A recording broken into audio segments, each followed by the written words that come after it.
How's it going, everybody? Wherever you listen to this podcast right here, this is episode 147 of the TempahZone podcast with your host, me, Amir Max, and that's all facts. And ladies and gentlemen, my special guest in the Zoom building with me is a rapper, all right? And I say it with exclamation because this dude just got crazy flow, dope with the lyrics, man. Every song he drops has got something unique to it and talking about things that you may not hear a normal rapper just rap about the way this guy does. And it's only right I had him on TZP. Ladies and gentlemen, I have Cyan Suen in the Zoom building with me. What up, man? How we doing? Oh, man, we're doing well, bro. You know, another day, another episode, you know, all that good stuff, man. How's everything been with you? Good. I've been, performing, trying to make more music. Writing. Sometimes it can be a little erratic when it comes to the writing portion, just because you can never really sit down and really people got jobs. You know what I'm saying? Yeah. You gotta write on the go. Mm-hmm. No, I totally feel that. No, that's some real stuff right there, man. With your creative process, is that something that you put on like a strict regimen where it's like, all right, I gotta write this many songs in a week, or is it kind of just like whatever comes to you? What's that process like for you? I think with the it depends, I guess, on the how strong the inspiration is. I've noticed, if I'm thinking about it right now, I definitely don't really have a strict regiment when it comes to writing. I do, like I said, it is kind of erratic. A lot of my ideas come when I'm driving, especially on the highway.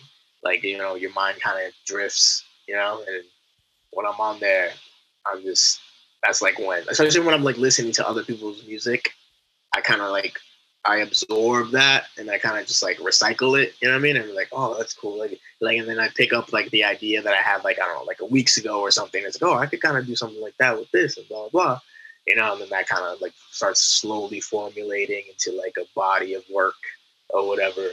And then later, I try to whatever I remember that I try to put in my notes app, you know what I mean? And then take those ideas and then try to make them into, verses and stuff, hooks and all that. Yeah, no, I got you. Yeah, so it's just kind of when the inspiration comes in, it comes in. So you gotta work with it in that aspect. Yeah, no, I figured so. Just what you're saying to start the episode off, I figured I'd ask you, man. I definitely want to know just about how you got into making music and how you started, putting stuff out, because obviously you're writing very deep songs, very heartfelt stuff, and just taking on these unique perspectives. So I'm just curious, what got you into wanting to release music on this level? It was kind of my brother let me know about a friend of his, which is Lib. I don't know if you know Lib at all. Yep. Rapper, producer, does it all, engineer. Shout out to Lib. He told me about him, and he was and I've been writing for ever. I've always written, and I only really started a year ago, making music. But before that, I was just writing in my phone or in journals and stuff like that. And I always had the feel for it, you had you kind of get the taste for a little while, especially because it's you start to feel that when you hear a beat playing and you feel your words can kind of ride the beat, you feel that sensation, that weird a little bit goosebumpy feeling, where you're oh wait, could I do this, but a lot of times fear would kind of sink in, and I'd be nah, I'm not gonna attempt to do this, whatever. Yeah. So yeah, and then so last year, around March or something like that, my brother was hey, this dude is pretty good at producing music, this and that. And I was you should just come through, blah blah. And I was you know what, fuck it, I'll do it. It was a classic fuck it moment. And then I went to the studio and I recorded 2 songs, and then it felt really good to just be in a studio, watching the producer engineer cut up the song and stuff like that. I was so interested. Like I felt like a little kid, in a zoo. I was like, what the hell are you doing? Yeah. Yeah, just so And it interested. was Yeah. exactly, yeah. And then after that, I started doing open mics at the Jungle, um, and still doing that. And after that, it's just like I slowly started to realize that I was falling in love with it. You know what I mean? Like it was like, oh, like at first it started off as kind of like a little crush, and then I was like, oh, like I kept doing it, I kept doing it, I kept doing it. I'm like, and I love performing. I'm like, oh, I love performing. I love grabbing the mic. I love like I mean, the attention is still kind of like nerve wracking, because you're like, oh, I'm here to entertain you, but that portion, that some of that part still feels good because you're just like, oh, like I know I have the capacity to entertain you, so it's like it kind of evens out the fear and the excitement kind of smash into each other and hopefully create something good. Yeah. Yeah, absolutely. Yeah, no, that's dope. And it just sounds like you've been kind of, taking on that momentum you built from that moment and just, creating whatever comes to you. So yeah, it's definitely dope, man. And I guess, from the first release that you've had, as a recording artist till now, what's some things that you've noticed just about yourself, like in that time? Because I feel like, just with making music, there's just so much that like you can like learn about yourself, through all these releases and writing and recording. So what are some things that, you kind of like, learn about yourself through that whole process? So far, I think like when I'm writing or when I feel that a song is quote unquote done, at least before going into like the recording studio, it I definitely have like I'm starting to gain more patience in like the way of realizing that maybe it's not actually done. You know what I mean? Like I when I first started out, I would be like, oh, this is it, and then I would go in, and then like almost afraid that it would like the excitement would leave. Like I had to record it before like I don't like it anymore. You know what I mean? Yeah. Yeah, exactly. And it was just not a good way to make music because then it's No. like, you make the thing and then later down, like a month later, you listen to it like this is ass. Yeah. Yeah. Oh man. And like luckily I don't think any of my songs are ass, but I definitely like I listen to some of them and I'm like, all right, I still like it, but it's like, yeah, I should have waited a little more for that one. Like it's like feeling. So it's definitely, I think patience is what I think I've luckily like acquired from just like making music, just like realizing that like, oh, this song that I wrote feels good right now. Like it sounds good once you hear it. And yeah, that's another thing too. Like when you go to the recording studio, just like being able to actually have a conversation with like the producer / engineer about like certain things that may sound good to you or could sound good. Because at the end of the day, yeah, like when you're there, it's like it should be a conversation. It shouldn't just be like, I want you to do this and this and this and this and that, and then like, all right, bye. Like it's like you guys are creating a work of art together. It's a there should be some experience. Mm-hmm. Yeah, the engineer should be like, hey, like before you record this, maybe you should do that. Like not all the time chiming in, but maybe have some input with certain things that they're noticing. Yeah, totally. Yeah. Exactly. Yeah. Because you don't. Yeah. At the end of the day, you don't want a yes man. You want someone who actually points out the errors or whatever. Or like if you sound off, you know what I mean. Like obviously he's gonna hit you with that little auto tune and be like, I got you. Yeah. Let me tweak that. Let me tweak that note right there, a little flex. Oh man, no, I feel that. Yeah, and yeah, it's definitely patience is a strong thing to have as an artist. Letting records sit with you.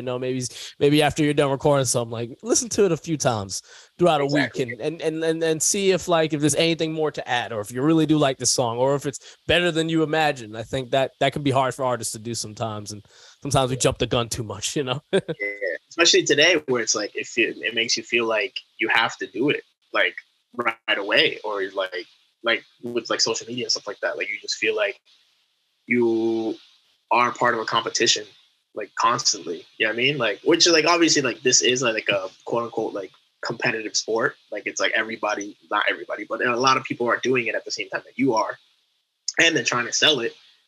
So you feel like you have to sometimes just like, oh, like I have to make the song and then I have to put it out there and hopefully people like content. You're but at the end of the day, you have to worry about the art you're making is art. You know, you don't want your art to be rushed. You know what I mean? Then nobody, depending on what kind of art you're making, you don't want it to be like misconstrued, or you don't want it to just be put out there in the ocean of everything and like get lost because like you just made something that was like super fast. You know what I mean? So that's hopefully people take their time. You know what I mean? Yeah, exactly. Yeah, and it's pretty easy to just throw out a song and just let it out there. It's like there's just so much that goes into putting out a song. You don't just click a button and go, there it is. That's all we gotta do. It's like, nah. I wish that was the case, but honestly, yeah, that'd be really easy. I mean, that would make life so much easier. But. I know, man. Sometimes I think about that. I was like, man, I remember a time where you could just drop a song and like kind of just like let things happen, but not the way they set up everything on social media. Like they know who to give the attention to, who to not, because they want them to pay for ads. Like it's just a whole game now. It's like a whole game you got to play. So yeah. Yeah, like in terms of social media, do you feel pressure like sometimes to like have to post every day, or like upkeep with like the way you're presented on there? Like how much like does that like how much weight do you put on that?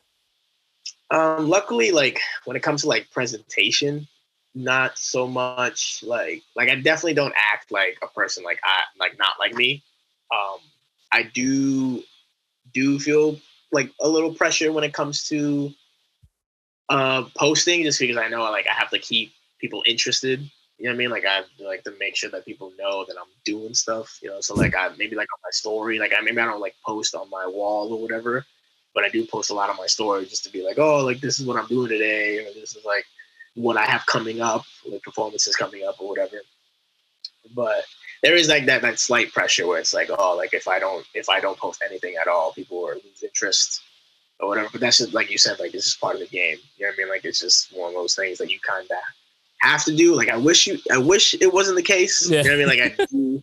Where, like as someone is like, I'm not the type of person that like thinks that like social media is like the end all. Like, oh, it's the worst thing that could ever happen. Whatever. Like I've found so much like cool like art and like other musicians and like a bunch of funny reels or whatever. Like it's like it brings it like while like obviously this conversation sounds like it's more negative, but like while a lot of negative feelings can come from it. Like I've gained a lot of like joyful like moments from it.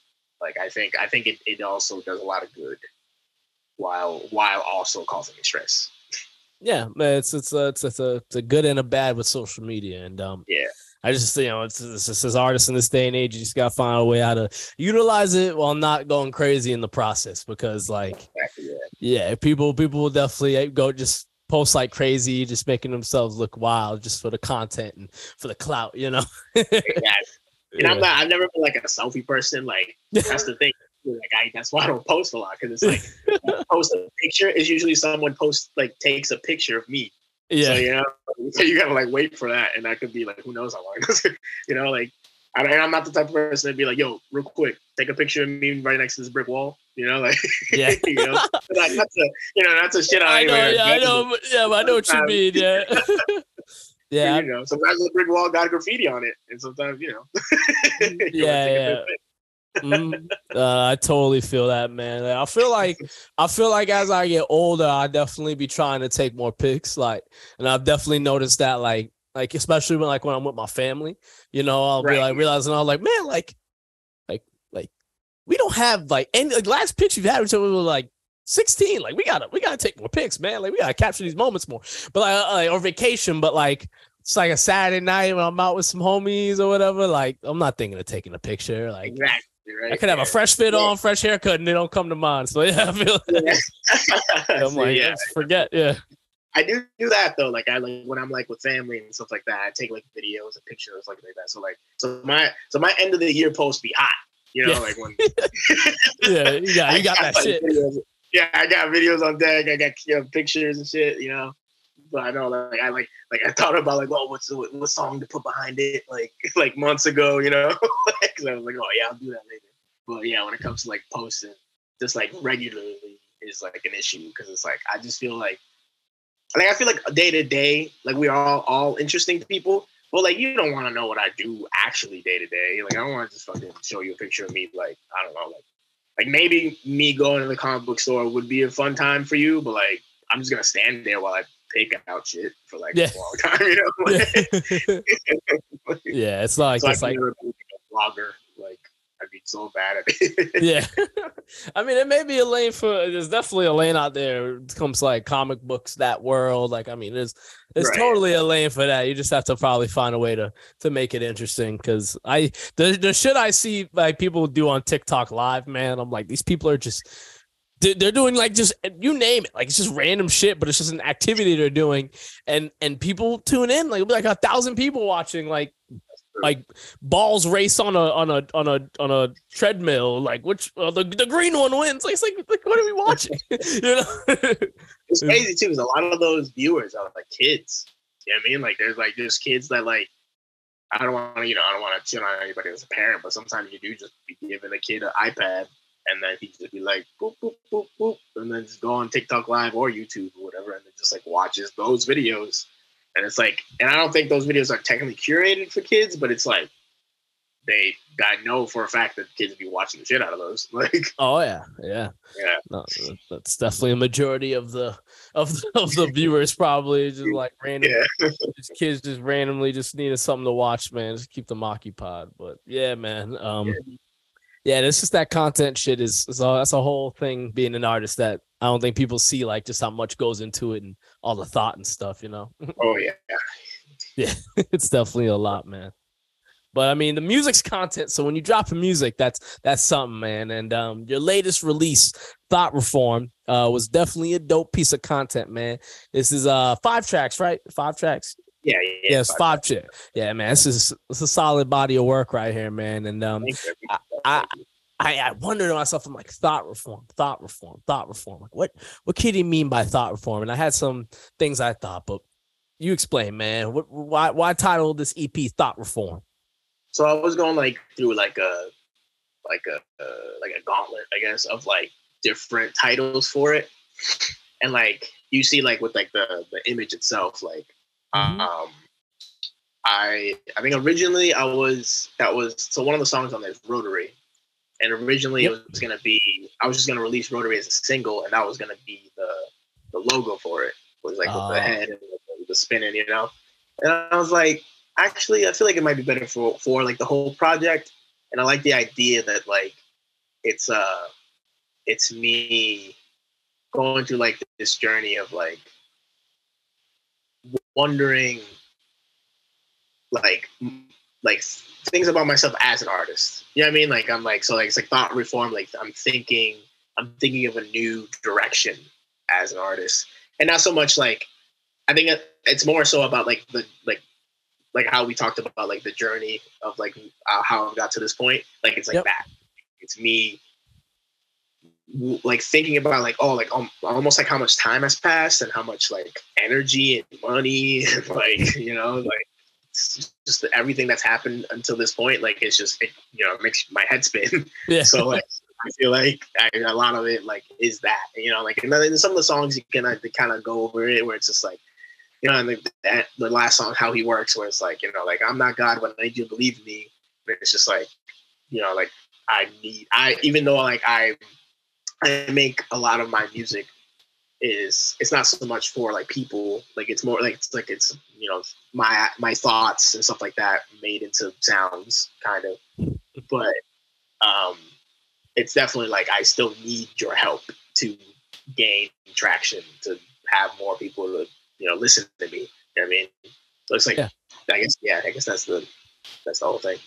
Yeah, no, okay, yeah. When you put it like that, man, I definitely get the gist of what you're getting at, and just like even like a song like Rotary, it makes sense, why you call the project Thought Reform. But one of the songs I definitely caught my attention just from looking at the track list was Iconio. Yeah. Just from the title, I'm just like, because I always heard, people who speak Spanish say that, and I don't speak Spanish, but I was just curious, like, why title the song "Iconio" and then make a song like this one, man? I was curious. So I'm a big fan. I've always been a big fan of and you hear like in the song where it's like the track itself is very much like a big group, kind of like all flowing. We're all saying the same thing, and I'm a huge fan of like artists that do that with their songs. Like I love like Scenario by Tribe Called Quest. Like, here we go, here we go, like everybody doing that. I love Oldie by Odd Future, where it's like they're all like just rapping, they all take turns rapping. This Oh Shit by The Far Side, like they do the same thing where they go, oh shit, oh shit, like it's like that energy. Like I love that, like when I hear it in songs, and I wanted to emulate that. And I was like, I'll do something that's personal to me. And like you said, like a lot of like, people, Central Americans and stuff like that, they say coño like as an expression, whether it be positive or negative. I wanted to convey that like in the song where it's like, it's kind of like my version of oh shit, or it's like oh shit, like but also I like that it's like when you hear it, it's like a lot of people are saying it kind of differently. Like it's like I coño, like it's almost like oh this is hot, or this is like oh this motherfucker again. Yeah, okay, yeah. Like I like the idea that it's like different levels of like either like attraction or disappointment, like it's like it's almost like welcoming the person listening, where it's like, oh, you'll either really like this or you'll be like this other dude that's saying iconio and be like this here we go again. Oh man, no, that's good, man. That's good. And I think when I saw you live in Salem, I think you did it then. I remember going like, oh, I think I did, yeah. I was like, this is a unique track right here. I was like, I've never heard something like this one before. And you're rapping Spanish on this song, man. And you're going in Spanish back to English. And it had me thinking. I'm like, man, like would Cyan Suen ever do some like just all Spanish song? Like, is that something in your arsenal that you feel like tapping into? Or do you want to stay away from it? What's some stuff you want to share about that? I definitely have it. I have it actually in like my. Like I see it that I'm in the process of I'm definitely gonna do like all Spanish songs. I don't know if I will do like an all Spanish project. I think I might give it a shot. I would try to give it a shot. Maybe like an EP. Like I would do like maybe not just like a whole like album. Yeah, just to test it. Yeah. Exactly. Yeah, because I love Spanish. Spanish is a beautiful language. I wouldn't say that I'm necessarily like fluent. Okay. You know what I mean? I it's like that weird thing where it's like you're like the first child and like you learn English in school and you kind of speak Spanish at home, and it's like it kind of melds in your brain, and I can't speak both well, so like that's just my whole life. So I feel like Iconio almost does like a really good like impression sort of myself, where it's like this is like how my brain works. Or sometimes I'd be like, oh, I'd be saying stuff, and then like sometimes it kind of just switches into Spanish because like that's just how like life has been my whole life. But yeah, I definitely see myself doing like a whole Spanish song. Definitely in the near future too. Like I've been thinking about it because I want to drop an album hopefully by the end of the year. Maybe not. If not by the end of the year, what's it called, the beginning of next year. But yeah, so like pin on the the whole EP / album Spanish, but definite on a whole Spanish song. Yeah, no, I feel that, man. And I guess when it comes to the Latin trap scene, reggaeton, the popularity has grown immense, and with that popularity, I've learned so many more artists and heard more stuff. But one thing I noticed that I don't hear too many Spanish rappers who know English do English too, or do 50-50, or have like a mix. Usually they're all in Spanish, or they may rarely do English in like a song. But like, do you feel like if rapping in a different language? Like, is that something you got to commit to all the way, and that's all you do? Can you play and do Spanish sometimes, English sometimes? Like, what's your like take on all that? I think it definitely is like an attention grabber. Yeah, you know what I mean, like when the switch up happens, like, and I've seen it live, like when I'm doing it, like yeah, people for don't sure. expect it. You know what I mean? Like obviously they hear like the hook and whatever, they hear the iconia, you're like, all right, and they kind of like you can kind of see in their face that it's like, oh, this is like the only real Spanish that's gonna happen. Yeah, You know what I mean? yeah. And then they get kind of surprised when it's like, oh, I'm switching it up within the verse, but and that's always interesting to see. But I think you don't have to fall into like a trap of like just being only one kind of like artist or whatever, or any kind of like rapper or whatever. Like I think you can, at least I know I will probably do it again, but I don't feel like constricted to like only do that. You know what I mean? Yeah. Like I feel like you should be allowed to just like do whatever feels right. You know what I mean?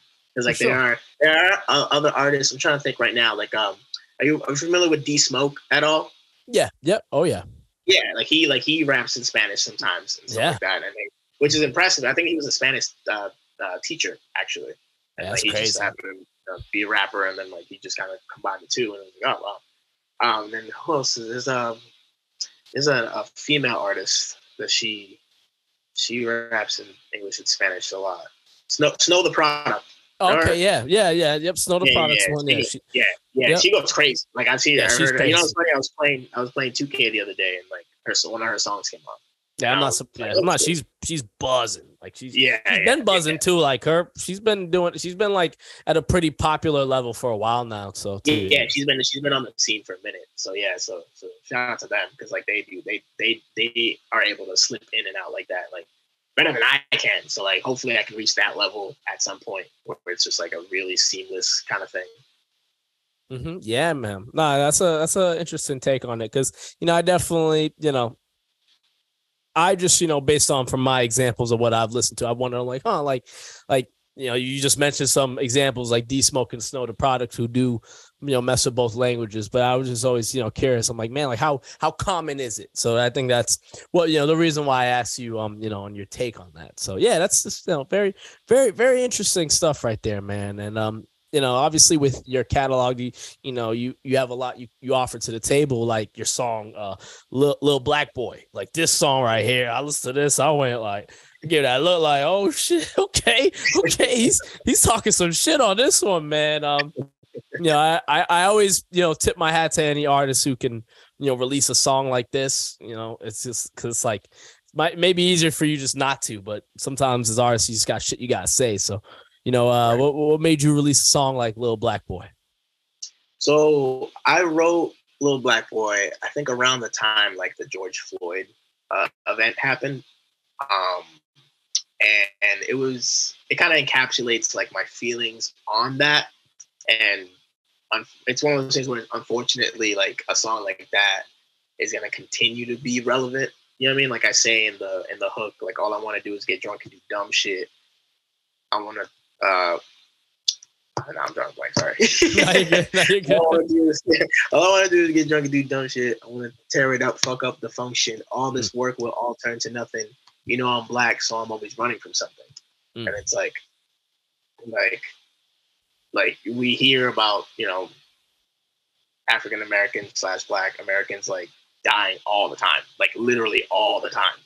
And it's just like, it's kind of like annoying. And I know like it sounds like weird to say annoying, but annoying in the sense where it's like damn, can we catch a break? You know what I mean? Yeah, that kind of annoying, like, and so like that's one of the reasons why I wrote it.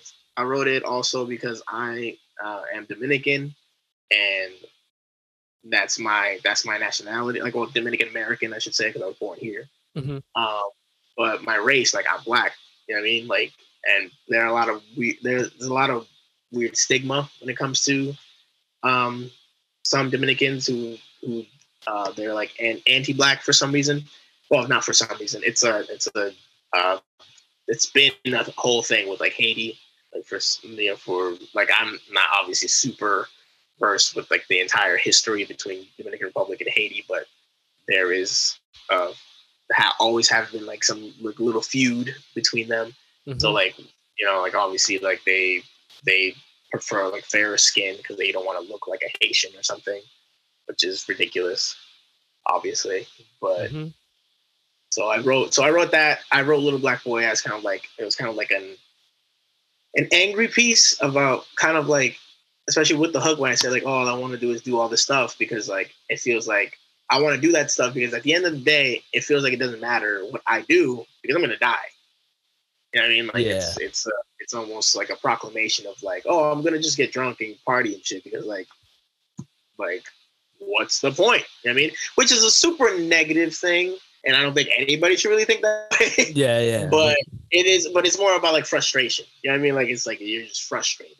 Like so like I don't want anybody to really take it to heart and only do that, but just to understand that that's like what it feels like sometimes when it's like it's everybody votes for the underdog, but like what happens when you're the underdog like all the time? You know what I mean? Like you can't be the underdog the whole time. Yeah. You want to get lifted up and be able to be the person that you're always meant to be or are capable of being. But it sucks when like the whole country is always killing you. But and all these things implemented into it that hold people of color back. I mean, it's there's too much. There's too much history within the Americas and the Caribbean that that just shows such oppression. I mean, we could completely change this whole direction of this podcast and talk about that type of shit. Like, we really wanted to get the TempahZone podcast. This is interracial relations.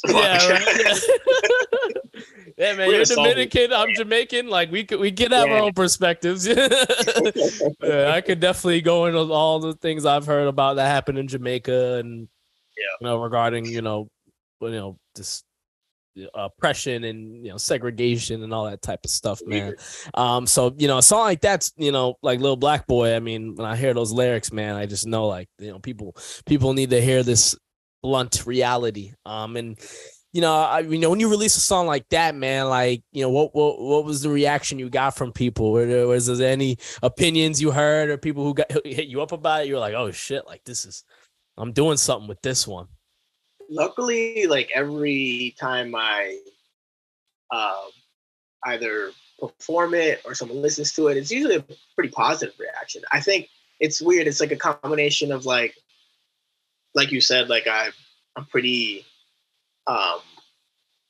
like my lyrics are pretty like, like heavy, like I'm talking about something serious, but also I think it's the combination of like the instrumental too. Like it has that classic like boom bap feel. Yeah, for sure. It has that like, and like I'm definitely not comparing myself to like Biggie or Tupac or anyone, like any of the greats on Mount Rushmore of rap. You know what I mean? But it almost gives you that like nostalgic feel. Yeah, for that kind of like era, you know what I mean? Yeah, absolutely. Where like storytelling was more present, you know what I mean? Than the instrumental. So I think it's like that. Like, so yeah, luckily every time like I perform it or when people listen to it, they're like, oh wow, I really like that song, Little Black Boy.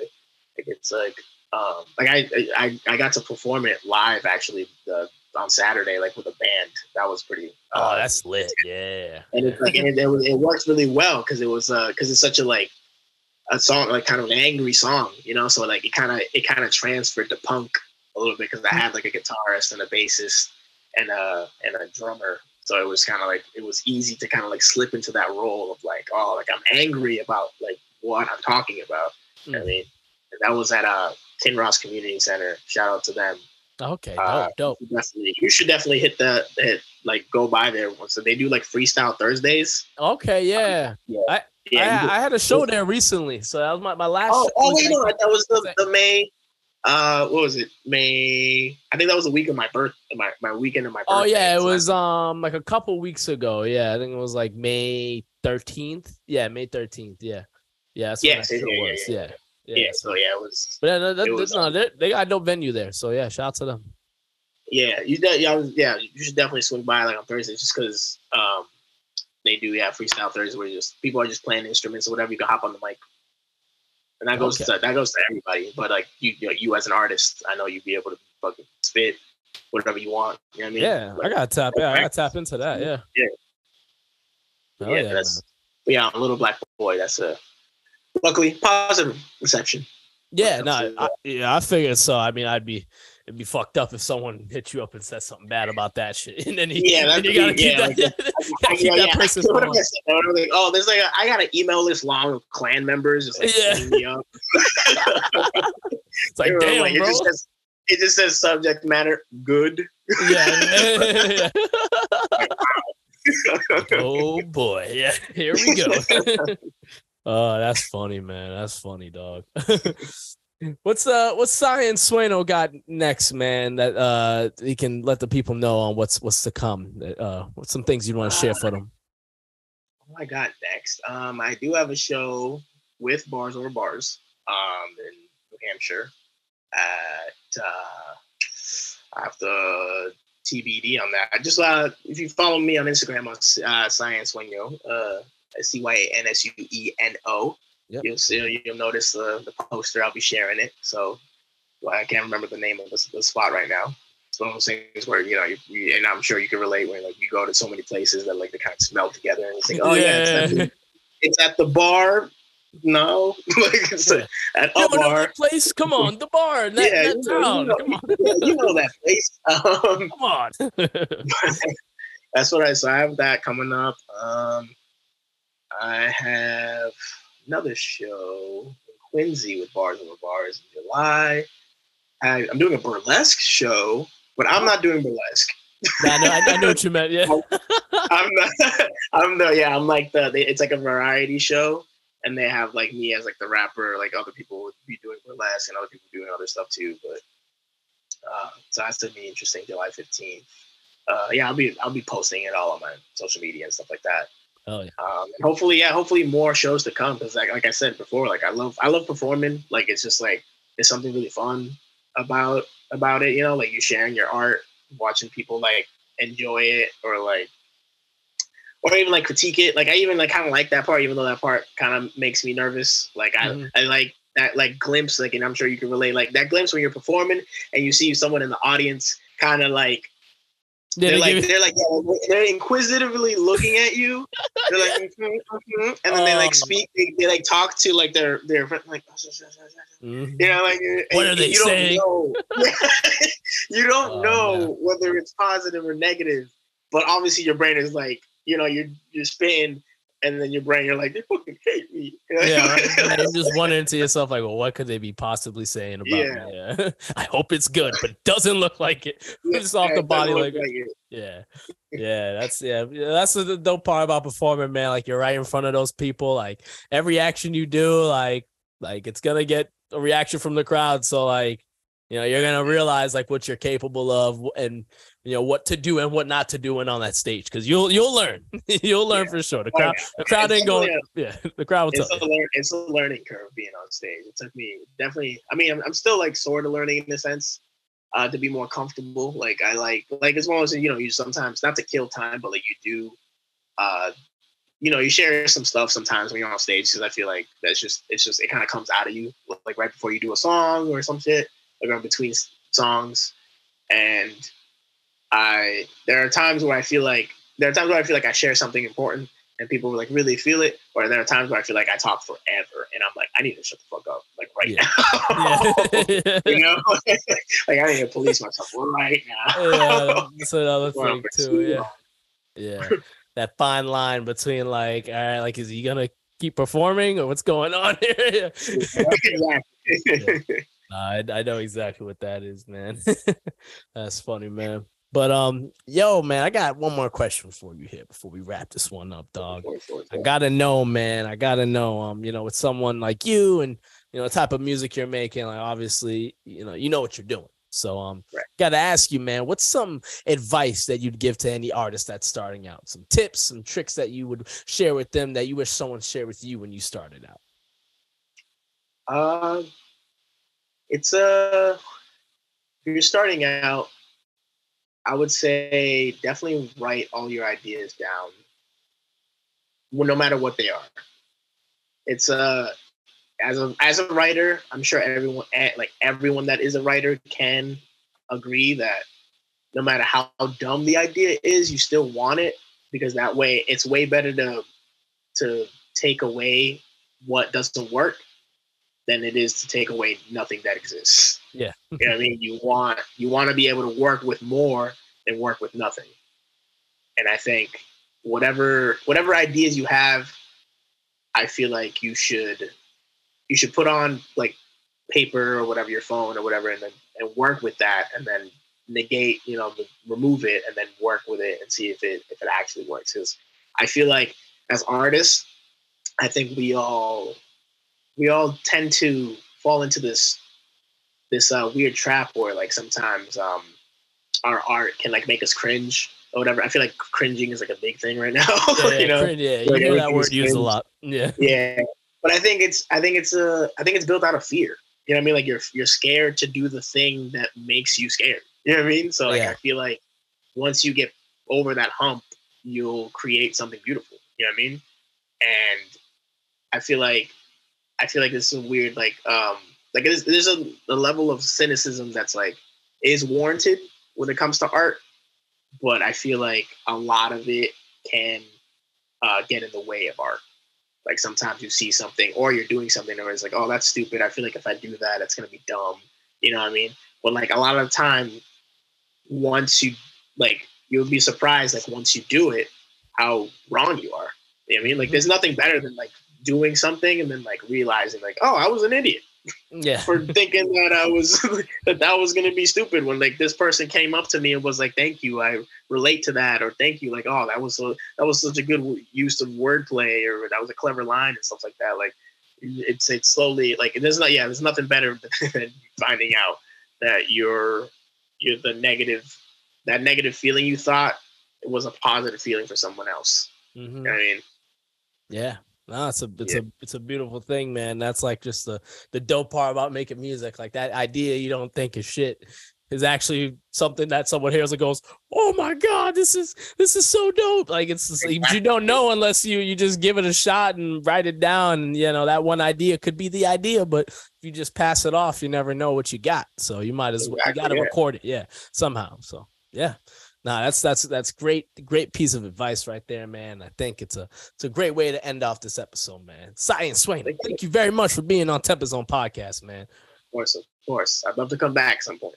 Yeah, man. Nah, you let me know when the next big project's dropping. If you got a big single, man, and we'll coordinate something at the proper time, man. This has been a dope one. All right. Hell yeah, man. Ladies and gentlemen, that's been another episode of the TempahZone podcast. Make sure you tune in next week for another episode. All righty, y'all. Peace out.